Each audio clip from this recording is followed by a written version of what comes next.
ఆగండి.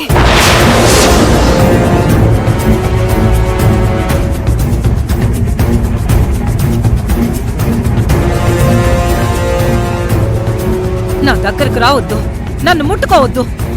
అమ్మా అదే అత్తయ్య చేసింది తప్పే, కానీ వద్దు వద్దు, ఇంకేం మాట్లాడొద్దు.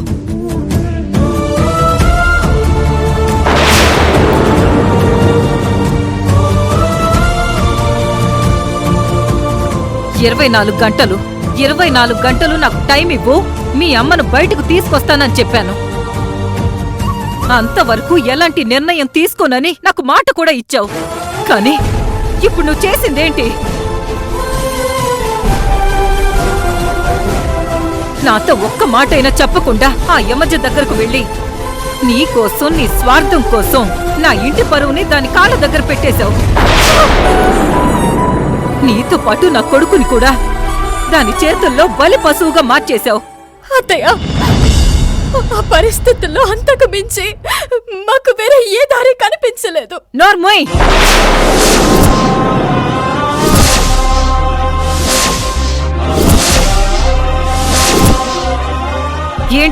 ఏంటి పరిస్థితి? అంటే నీకు నా మాట మీద గౌరవమే కాదు, అసలు నేనిచ్చిన మాట నిలబెట్టుకుంటానన్న నమ్మకం కూడా లేదు.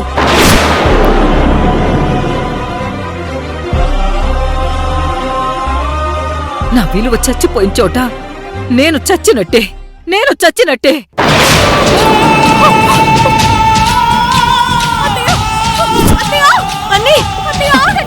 అమ్మా అమ్మా